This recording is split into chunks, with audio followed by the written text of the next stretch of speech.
Assalamualaikum warahmatullahi wabarakatuh. Salam sejahtera untuk kita semua. Selamat datang kembali di channel Sahroni. Terima kasih sudah meluangkan waktu untuk mendengarkan cerita malam ini. Sebelum kita masuk ke cerita, saya ingin mengingatkan bahwa semua yang akan kalian dengar malam ini adalah karya fiksi belaka. Cerita ini dibuat untuk hiburan semata, dan kesamaan nama, tempat, atau kejadian dengan kenyataan adalah murni kebetulan. Namun, bagi kalian yang sedang sendiri di ruangan gelap, atau sedang dalam perjalanan malam, mungkin kalian ingin menyalakan lampu lebih terang sedikit. Cerita malam ini akan membawa kita kembali ke tahun 1993.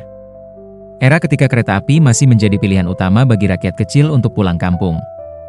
Era ketika gerbong ekonomi berarti gerbong tanpa AC, tanpa jendela kaca yang rapat, hanya jeruji besi berkarat dan angin malam yang menusuk tulang. Era ketika lampu di dalam kereta hanyalah bohlam 5 watt yang lebih gelap dari terang. Ini adalah kisah tentang kereta terakhir yang tidak pernah sampai, judulnya Kereta Terakhir ke Parung Kuda 1993. Mari kita mulai. Agus berlari sekencang-kencangnya melintasi peron stasiun Tanah Abang. Tas ransel biru tuanya memantul-mantul di punggung. Sepatu Converse palsu yang sudah jebol di bagian sol mengeluarkan bunyi cicit setiap kali ia menginjak genangan air. Hujan baru saja reda 10 menit yang lalu, meninggalkan bau tanah basah dan asap rokok kretek yang menguar di udara malam. Kereta Parung Kuda. Kereta Parung Kuda berangkat 5 menit lagi. Teriak seorang petugas stasiun dengan pengeras suara kaleng yang suaranya pecah-pecah. Agus hampir terpeleset di tangga peron. Ia menabrak seorang ibu-ibu yang sedang membawa karung beras. "Aduh! Keurnaon sia kaburu-buru itu," bentak si ibu dalam bahasa Sunda, menatap tajam. "Maaf, Bu. Maaf." Agus tidak sempat menoleh. Keringat membasahi dahinya meski malam itu dingin. Ia sudah telat 2 jam dari jadwal. Kalau sampai ketinggalan kereta ini, ia tidak akan bisa pulang kampung untuk pemakaman neneknya besok pagi. Di kejauhan, ia melihat rangkaian kereta tua berwarna hijau lumut. Ket sudah mengelupas di sana-sini, memperlihatkan besi berkarat di bawahnya. Gerbong ekonomi paling belakang masih membuka pintunya. Asap putih keluar dari bawah gerbong, bercampur dengan kabut malam. "Tunggu! Tunggu!" teriak Agus, seorang masinis tua yang sedang berdiri di pintu gerbong paling depan menatapnya. Dari kejauhan, Agus merasa ada yang aneh dengan tatapan mata orang itu. Terlalu kosong. Terlalu datar. Tapi Agus tidak punya waktu untuk memikirkan hal itu. Ia melompat ke gerbong paling belakang tepat ketika peluit panjang berbunyi. Pintu gerbong ditutup oleh seorang kondektur berseragam coklat pudar. Kondektur itu tidak tersenyum, tidak berkata apa-apa. Hanya menatap Agus selama 3 detik, lalu berjalan ke arah depan dengan langkah yang aneh. Seperti orang yang kakinya tidak benar-benar menyentuh lantai. Agus mengatur napas. Jantungnya berdegup kencang. Ia berhasil. Ia masuk ke kereta terakhir menuju Parung Kuda. Kereta mulai bergerak dengan suara berderit yang panjang. Kriit kreek. Suara besi tua yang sudah tidak terurus. Agus memegang pegangan besi di dekat pintu untuk menjaga keseimbangan. Dingin. Pegangan itu terasa sangat dingin, seperti baru saja dikeluarkan dari lemari es. Ia mulai berjalan masuk ke dalam gerbong, dan disitulah ia menyadari, ada yang tidak beres. Gerbong itu hampir kosong. Padahal ini kereta ekonomi malam menuju Sukabumi, biasanya penuh sesak dengan penumpang. Tapi malam ini, hanya ada 6 atau 7 orang yang terlihat di sepanjang gerbong. Mereka duduk terpisah-pisah, masing-masing di bangku yang berbeda. Tidak ada yang berbicara. Tidak ada yang tertawa. Tidak ada suara bayi menangis seperti biasanya di gerbong ekonomi, hanya suara rel kelontang. Kelontang. Kelontang. Agus menelan ludah. Ia mencoba mencari tempat duduk yang paling dekat dengan lampu. Ada satu bohlam redup yang menyala di tengah gerbong, memberikan cahaya kuning kecoklatan yang hampir tidak berguna. Sisanya gelap. Jendela-jendela gerbong hanya menampilkan kegelapan malam dan sesekali pantulan cahaya lampu jalan yang jauh. Ia memilih bangku kayu di baris ketiga dari depan, dekat dengan jendela.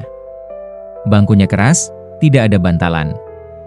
Agus menurunkan tas ranselnya dan duduk. Kayu bangku terasa lembab, berbau apek seperti kayu yang sudah lama terkena air. Ia menoleh ke kiri dan kanan, mencoba mengamati penumpang lain. Di bangku paling depan, ada seorang ibu-ibu tua mengenakan kebaya lusuh warna coklat. Rambutnya dikonde rapi, tapi ada benang-benang putih yang menjuntai tidak beraturan. Di pangkuannya, ada sebuah bakul besar yang ditutup kain batik. Agus tidak tahu kenapa, tapi dari bakul itu tercium bau yang aneh. Bukan bau makanan. Bukan bau sayur atau buah, bau tanah basah yang baru digali. Agus mengerutkan kening. Mungkin ibu itu pedagang umbi-umbian, pikirnya. Singkong atau ubi yang baru dicabut dari tanah. Di bangku seberang, ada seorang tentara tua. Seragamnya model lama, warna hijau kusam dengan lencana yang Agus tidak kenali. Topinya ditarik rendah menutupi wajah. Kedua tangannya terlipat di dada. Seperti sedang tidur. Tapi ada yang aneh, seragamnya basah. Tidak, bukan basah karena hujan. Basah karena lumpur. Lumpur kering menempel di bagian lengan dan celana. Dan bau tanah yang sama juga tercium dari arah sana. Agus mulai merasa tidak nyaman. Ia mengalihkan pandangan ke bangku paling belakang. Di sana, dekat pintu belakang gerbong, duduk seorang anak kecil. Laki-laki, mungkin umur 7 atau 8 tahun. Rambutnya cepak, mengenakan kaos putih lusuh dan celana pendek. Anak itu duduk menghadap jendela, tidak bergerak sama sekali. Bahkan ketika kereta berguncang keras, anak itu tetap diam seperti patung. Aneh, gumam Agus pelan. Ia mencoba mengalihkan pikiran dengan menatap keluar jendela. Kereta sudah melewati kawasan kota, mulai masuk ke area pinggiran. Lampu-lampu rumah mulai jarang. Hanya kegelapan dan sesekali bayangan pohon besar yang lewat dengan cepat kelontang. Kelontang. Kelontang, suara rel semakin keras. Ritmenya tidak teratur. Kadang cepat, kadang lambat. Kadang seperti ada yang mengetuk dari bawah. Tok. Tok. Tok. Agus menggelengkan kepala. Cuma kereta tua, bisiknya pada diri sendiri. Kereta tua yang tidak terawat. Tapi dalam hati, ia tahu ada yang salah. 15 menit berlalu. Kereta terus melaju. Agus mencoba menutup mata, berharap bisa tidur sebentar sebelum sampai di Parung Kuda. Dari Parung Kuda, ia masih harus naik angkot ke Cikembar, lalu jalan kaki 2 km ke kampung halamannya di Sukabumi. Tapi ia tidak bisa tidur. Ada suara sendal ceprak. Ceprak. Ceprak, suara sendal jepit di lantai gerbong. Perlahan. Teratur. Mendekat, Agus membuka mata.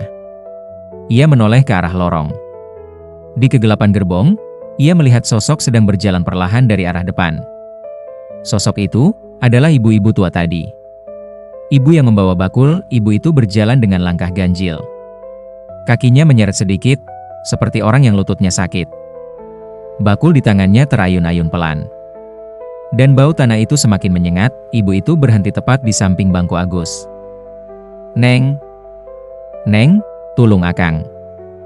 Katanya dengan suara serak. Bahasa Sunda logat Sukabumi yang kental. Agus tersentak. Ia mendongak menatap wajah ibu itu. Wajahnya putih pucat. Bibirnya biru. Matanya cekung, seperti tidak tidur berhari-hari. Ada tanah menempel di pipinya. Tanah hitam yang sudah mengering. Iya, Bu. Ada apa? Agus mencoba tetap sopan, meski dadanya terasa sesak. Ibu itu tersenyum. Senyum yang tidak sampai ke mata. Tulung antar keun bakulieu ka Cikawung. Ibu kedah turun heula di Parung Kuda. Tapi bakulieu kudu tepi ka lancuk ibu di Cikawung. Tolong antarkan bakul ini ke Cikawung. Ibu harus turun dulu di Parung Kuda. Tapi bakul ini harus sampai ke saudara ibu di Cikawung. Agus menatap bakul itu. Kain penutupnya berwarna coklat tua, seperti bekas tanah liat kering. Ada bau yang sangat kuat dari dalam sana. Bau tanah basah, bau bunga Kamboja, bau kemenyan. Maaf, Bu, saya juga turun di Parung Kuda.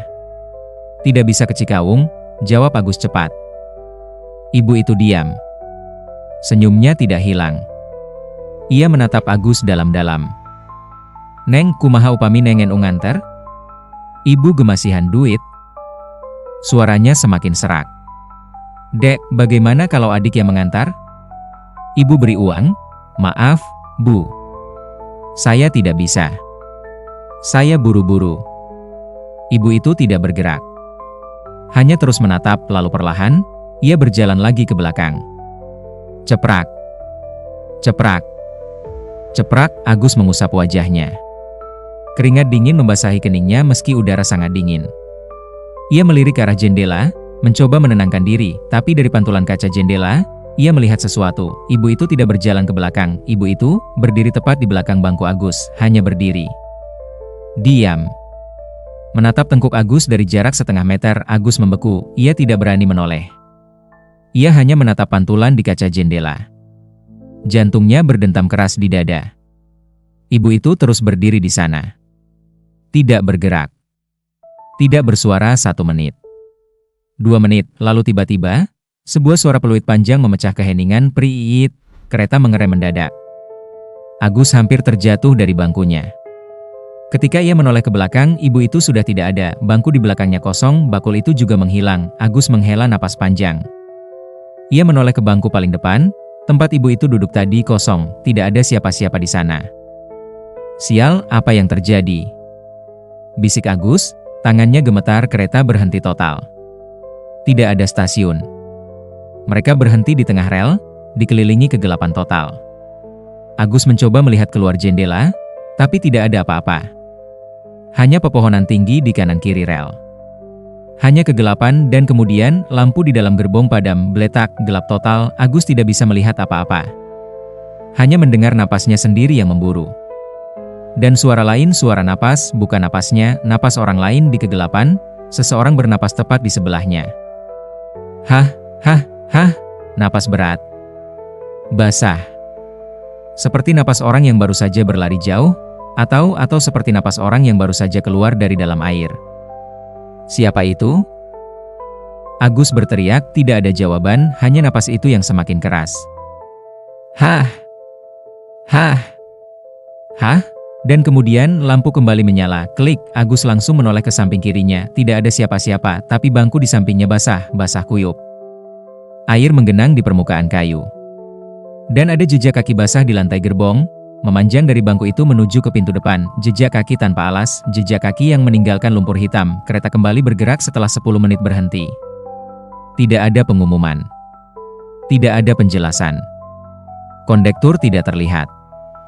Masinis tidak keluar dari kabin depan, kereta hanya jalan lagi kelontang. Kelontang. Kelontang, Agus duduk dengan tubuh tegang. Ia tidak berani berkedip. Ia menatap pintu depan gerbong, berharap ada penumpang lain yang normal. Penumpang yang bisa ia ajak bicara. Penumpang yang bisa meyakinkannya bahwa semua ini cuma kelelahan. Cuma imajinasi, tapi tidak ada. Gerbong itu masih sepi. Ibu-ibu tadi sudah tidak ada. Tentara tua masih duduk di bangku seberang, masih dengan posisi yang sama. Topi ditarik rendah. Tangan terlipat di dada. Anak kecil di bangku belakang masih duduk menghadap jendela. Tidak bergerak sama sekali, dan sekarang ada satu penumpang baru, seorang bapak-bapak separuh baya, duduk di bangku paling pojok depan. Bapak itu mengenakan kemeja batik kusam dan sarung kotak-kotak. Rambutnya klimis, disisir rapi ke belakang. Wajahnya. Agus tidak bisa melihat dengan jelas karena cahaya lampu yang terlalu redup. Tapi ada sesuatu yang aneh pada bapak itu, ia tidak berkedip, Agus bisa melihat itu meski dari kejauhan. Bapak itu menatap lurus ke depan, matanya terbuka lebar. Tidak berkedip sama sekali. Mungkin dia tidur dengan mata terbuka, bisik Agus pada diri sendiri, mencoba rasional, tapi kemudian bapak itu bergerak perlahan, kepalanya berputar ke arah Agus, lehernya berputar terlalu jauh, seperti boneka yang kepalanya bisa diputar 180 derajat. Agus terhenyak mundur. Ia menekan punggungnya ke sandaran bangku, bapak itu tersenyum lebar. Bang, abang di mana? Tanyanya dalam bahasa Sunda. Suaranya datar. Tidak ada intonasi. Bang, abang dari mana? Agus tidak menjawab. Abang di tanah abangnya? Abang dari tanah abangnya? Masih tidak ada jawaban, bapak itu berdiri. Kemeja batiknya basah di bagian dada. Ada noda hitam di sana. Noda yang menyebar seperti darah kering. Ia mulai berjalan mendekat, langkahnya kaku. Seperti orang yang baru belajar jalan. Abang, urang oge ti tanah abang. Abang, saya juga dari tanah abang. Agus berdiri. Ia mundur ke belakang, mencoba menjaga jarak. Abang, ulah siun atuh. Abang, jangan takut dong, saya tidak kenal bapak. Jangan mendekat. Agus berteriak, tapi bapak itu terus berjalan dan tiba-tiba dari arah bangku seberang, tentara tua itu bangun, ia berdiri perlahan. Topinya masih menutupi wajah. Seragamnya yang penuh lumpur kering membuat suara gemerisik aneh ketika ia bergerak. Tentara itu mengangkat kepalanya dan Agus melihat wajahnya, tidak ada mata, hanya rongga kosong di kedua mata tentara itu. Rongga yang dalam, hitam, seperti sumur tanpa dasar dari mulutnya, keluar suara yang sangat rendah, seperti gemuruh dari dalam tanah. "Anak muda, kenapa kamu naik kereta ini?" Agus tidak bisa bergerak. Ia seperti terpaku, tentara itu melangkah mendekat. Lumpur kering berjatuhan dari sepatunya. Setiap langkahnya meninggalkan bekas jejak hitam di lantai gerbong. Kereta ini bukan untuk orang hidup. Agus merasakan seluruh tubuhnya dingin. Kakinya gemetar. Ia ingin lari, tapi tidak bisa. Ia ingin berteriak, tapi suaranya hilang. Bapak berpakaian batik dan tentara tanpa mata itu kini berdiri di kiri dan kanan Agus, mengapitnya. "Ikut kami, Bang," bisik bapak batik.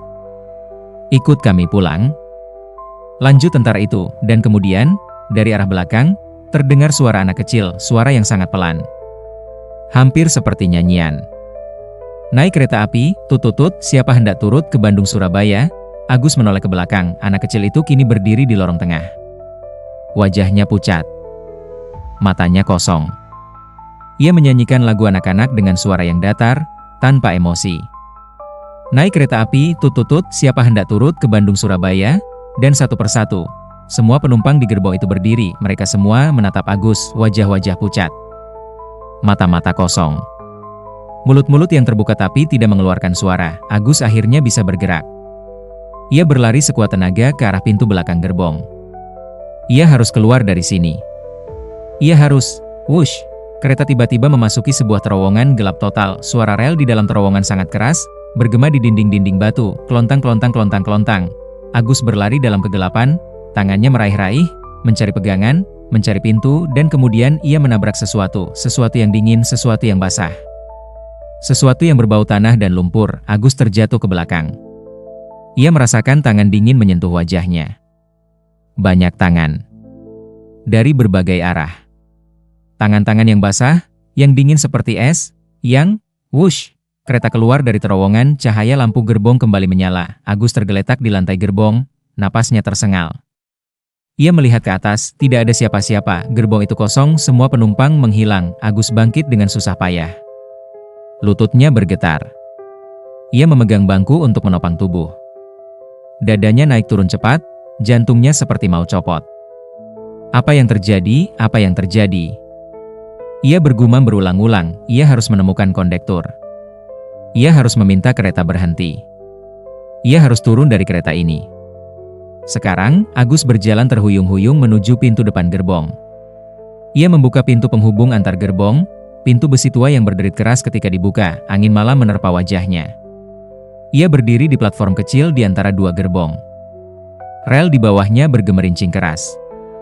Satu kesalahan langkah, ia bisa terjatuh dan terlindas roda kereta. Ia membuka pintu gerbong berikutnya. Gerbong itu juga kosong, tapi ada seseorang di pojok. Kondektur yang sama dengan yang menutup pintu ketika Agus naik tadi. Masih berseragam coklat pudar. Masih dengan topi dinas yang ditekuk di bagian pinggir, kondektur itu sedang duduk di bangku pojok, merokok. Asap rokoknya putih tebal, naik perlahan ke atas. "Pak! Pak kondektur!" Agus berlari mendekat, kondektur itu menoleh perlahan, wajahnya tua. Sangat tua. Penuh kerutan dalam. Matanya sayu, seperti orang yang sudah tidak punya harapan hidup. "Iya, Mas," suaranya serak. "Pak, saya mau turun.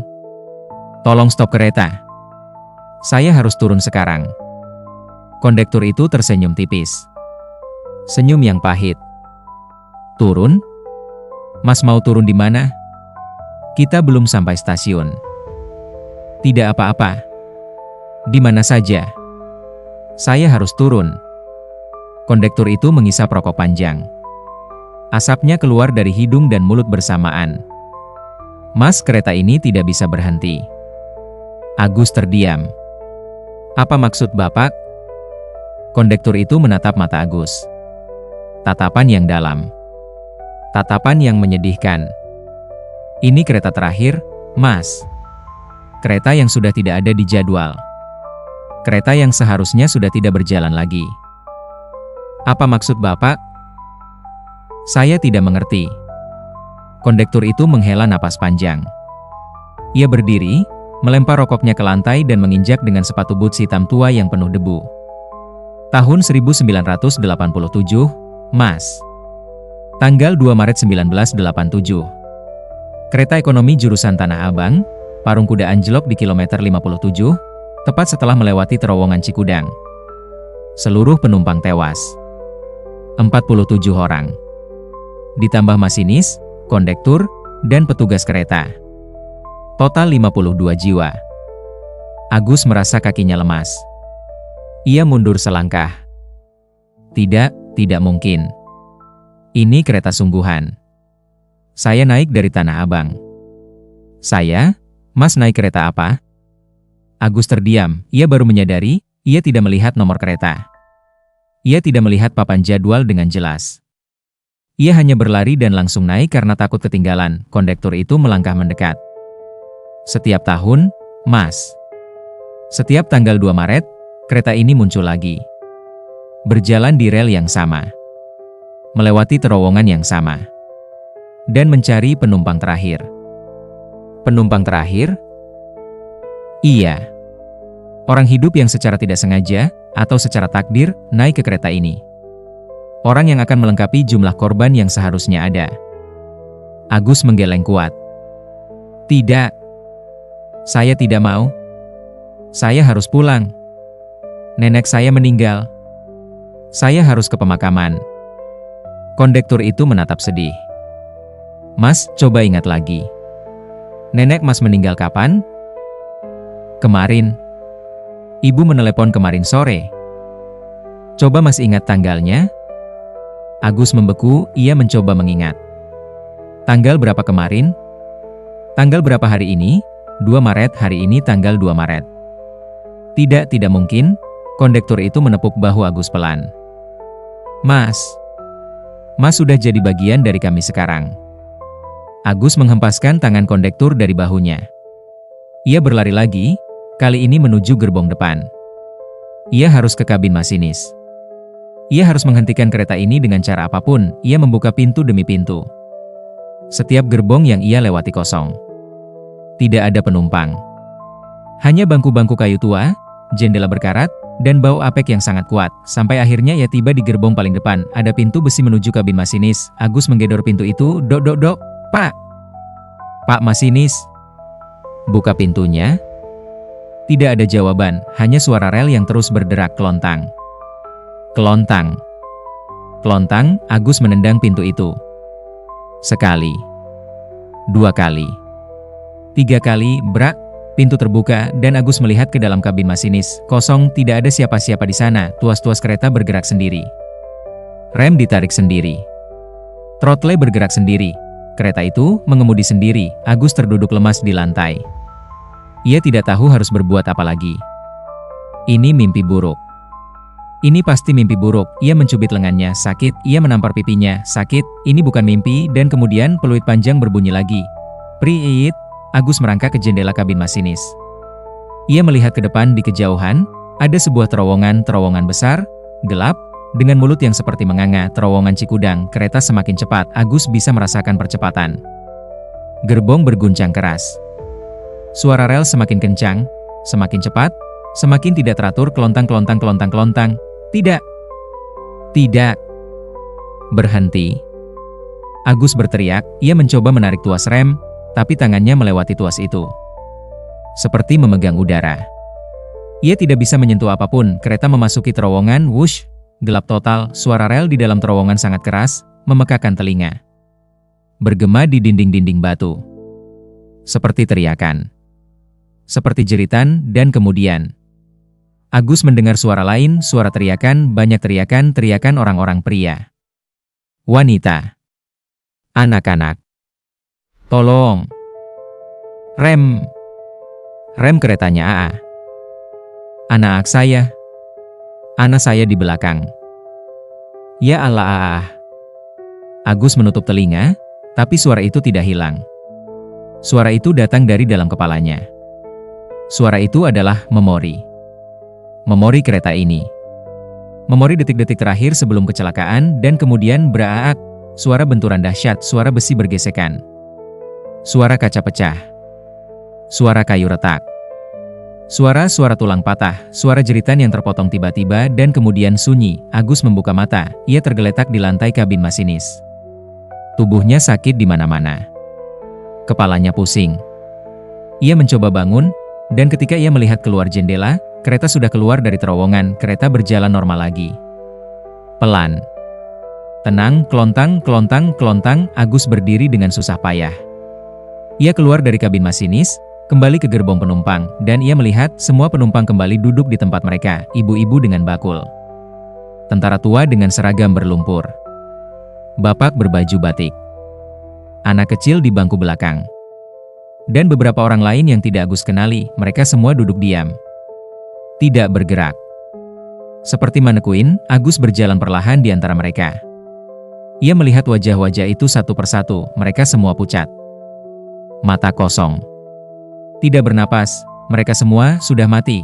Sudah mati sejak 1987, dan kini Agus adalah salah satu dari mereka. Ia menoleh ke jendela. Melihat pantulan dirinya di kaca, wajahnya pucat. Bibirnya biru. Matanya kosong. Tidak Aak. Agus berteriak, ia memukul kaca jendela. Sekali. Dua kali. Berkali-kali brak. Brak. Brak. Tapi kaca itu tidak pecah. Ia berlari ke pintu gerbong. Mencoba membukanya. Terkunci. Ia menendang.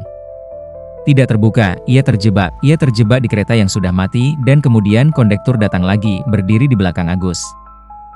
Mas, sudah waktunya. Agus berbalik. Ia menatap kondektur dengan mata berkaca-kaca. Kumaha? Kumaha orang bisa keluar? Bagaimana? Bagaimana saya bisa keluar? Kondektur itu menggeleng pelan. Teu aya jalan keluar, Mas. Tapi aya jalan ikhlas. Tidak ada jalan keluar, Mas. Tapi ada jalan ikhlas. Maksud Bapak? Mas kudu narima. Narima NU geus kajadian. Ieu takdir Mas. Tanggal 2 Maret 1993, Mas sakuduna aya di dieu. Di perjalanan panungtung ieu. Mas harus menerima. Menerima yang sudah terjadi. Ini takdir Mas. Tanggal 2 Maret 1993, Mas seharusnya ada di sini.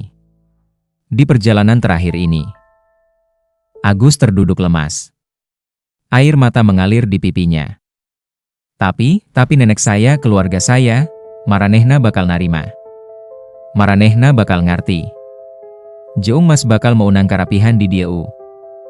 Mereka akan menerima. Mereka akan mengerti. Dan Mas akan mendapat ketenangan di sini. Kondektur itu mengulurkan tangan. Hayu, Mas. Urang angkat bareng. Ayo, Mas. Kita berangkat bersama. Agus menatap tangan itu. Tangan yang keriput, tua, dan dingin. Ia ragu, tapi kemudian ia mendengar suara lembut. Dari bangku belakang, suara anak kecil. Akang, ulah sieun. Di dieu aman. Urang sadaya kulawarga ayeuna. Kakak, jangan takut. Di sini aman. Kita semua keluarga sekarang. Agus menoleh. Anak kecil itu tersenyum. Untuk pertama kalinya. Senyum yang tulus. Senyum yang hangat, dan kemudian, satu persatu, penumpang lain mulai tersenyum juga, ibu-ibu dengan bakul. Tentara tua.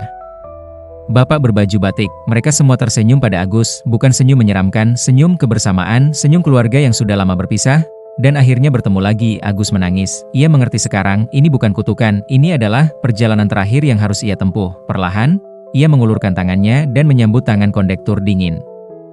Tapi tidak menakutkan lagi, kereta perlahan mulai melambat. Agus duduk kembali di bangkunya. Kali ini, ia tidak sendirian. Anak kecil tadi duduk di sampingnya. Akang ti Sukabumi?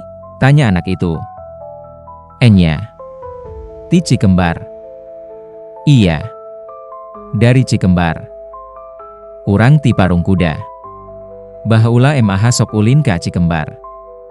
Aya embung didinya. Saya dari Parung Kuda. Dulu suka main ke Cikembar. Ada embung di sana. Masih aya. Embung teh masih aya. Masih ada. Embung itu masih ada. Mereka berdua tersenyum. Di luar jendela, kegelapan perlahan memudar. Kabut tipis mulai menyelimuti rel. Dan di kejauhan, ada cahaya-cahaya lembut. Cahaya putih keemasan sebuah stasiun, tapi bukan stasiun biasa. Stasiun itu tidak punya nama. Tidak punya papan jadwal. Tidak punya petugas, hanya sebuah platform putih bersih, dikelilingi cahaya lembut dan kabut tipis. Kereta berhenti perlahan, kriit, pintu-pintu gerbong terbuka, satu persatu. Penumpang mulai turun, ibu-ibu dengan bakul berjalan pelan, kakinya tidak lagi menyeret. Ia tersenyum damai, tentara tua turun dengan tegap. Seragamnya tidak lagi berlumpur. Bersih. Rapi. Matanya yang tadinya kosong kini ada lagi. Berbinar, bapak berbaju batik turun sambil melambaikan tangan pada Agus, dan anak kecil itu menarik tangan Agus. Hayu, Kang. Urang turun. Ayo, Kang. Kita turun. Agus berdiri. Ia menatap keluar. Di platform itu, ada banyak orang. Orang-orang yang tersenyum, yang melambaikan tangan, yang menunggu, dan di antara mereka, Agus melihat sesosok wanita tua rambutnya putih. Kain batik melilit tubuhnya. Senyumnya hangat nenek. Nenek. Bisik Agus, neneknya melambaikan tangan. Tersenyum lebar, Agus menangis lagi. Tapi kali ini, tangis bahagia, ia turun dari kereta, kakinya menginjak platform. Tidak dingin lagi. Hangat. Seperti pasir pantai di siang hari, ia berjalan menuju neneknya, dan ketika ia memeluk neneknya, semua rasa takut, semua rasa bingung, semua rasa sedih hilang, digantikan oleh rasa damai yang sempurna. Di belakangnya, kereta itu perlahan mulai memudar. Seperti kabut yang terkena sinar matahari. Hilang pelan-pelan, dan suara peluit terakhir berbunyi, priitit, lembut. Seperti lagu pengantar tidur, Agus menoleh ke belakang. Kondektur itu berdiri di pintu gerbong, melambaikan tangan. Wilujeng Sumping, Mas. Wilujeng Sumping ka imah. Selamat datang, Mas. Selamat datang ke rumah. Kereta itu menghilang, dan Agus pulang. Keesokan harinya, di sebuah rumah duka di Cikembar, Sukabumi, keluarga Agus menunggu. Mereka menunggu Agus yang seharusnya tiba pagi ini untuk pemakaman nenek. Tapi Agus tidak datang, telepon tidak diangkat. SMS tidak dibalas. Sore harinya, adik Agus menelepon ke kos-kosan Agus di Jakarta. Pemilik kos mengatakan Agus sudah pergi malam tadi, membawa tas ransel, bilang mau pulang kampung. Keluarga mulai panik, mereka menghubungi stasiun Tanah Abang. Tidak ada catatan Agus membeli tiket, mereka menghubungi rumah sakit di sepanjang jalur kereta. Tidak ada pasien bernama Agus. Mereka melapor ke polisi. Agus dinyatakan hilang, tidak ada yang tahu kemana ia pergi, tidak ada yang tahu kereta apa yang ia naik, dan tidak ada yang tahu bahwa Agus sudah sampai di tempat yang ia tuju. Hanya saja, bukan di dunia ini. Beberapa tahun kemudian, ada seorang wartawan lokal yang meneliti tentang kecelakaan kereta Parung Kuda tahun 1987. Ia menemukan catatan lama di arsip PT Kereta Api. Dalam daftar korban kecelakaan itu, ada 52 nama, tapi ada satu hal yang aneh. Setiap beberapa tahun, jumlah nama di daftar itu bertambah satu, tanpa penjelasan, tanpa ada yang menambahkan. Nama-nama itu muncul sendiri, dan nama terakhir yang muncul di daftar itu adalah Agus Suryanto. 24 tahun. Jakarta. Hilang tanggal 2 Maret 1993, wartawan itu merinding. Ia menutup arsip itu dan tidak pernah menulis artikel tentang hal itu. Beberapa hal memang lebih baik tidak diungkit, beberapa kereta memang tidak seharusnya ditumpangi, dan beberapa perjalanan tidak pernah benar-benar berakhir. Demikianlah cerita malam ini. Kereta terakhir ke Parung Kuda 1993. Cerita ini mengingatkan kita bahwa ada banyak hal di dunia ini yang tidak bisa dijelaskan oleh logika. Ada dimensi lain, perjalanan lain, takdir lain yang berjalan paralel dengan kehidupan kita. Bagi kalian yang sering bepergian dengan kereta malam, terutama kereta ekonomi di jalur-jalur tua, berhati-hatilah. Pastikan kalian melihat nomor kereta dengan jelas. Pastikan ada penumpang lain yang terlihat normal. Pastikan kondektur benar-benar ada, karena kalian tidak pernah tahu, kereta yang kalian naiki adalah kereta yang seharusnya ada atau kereta yang seharusnya sudah lama hilang. Semoga cerita ini menghibur, meski mungkin sedikit membuat merinding. Saya doakan semoga kita semua selalu dilindungi oleh Yang Maha Kuasa dalam setiap perjalanan kita. perjalanan siang, perjalanan malam, perjalanan dekat, maupun perjalanan jauh, selalu baca bismillah sebelum bepergian. Selalu berdoa meminta perlindungan. Dan selalu waspada. Terima kasih sudah mendengarkan Sahroni malam ini. Sampai jumpa di cerita horor berikutnya. Wassalamualaikum warahmatullahi wabarakatuh.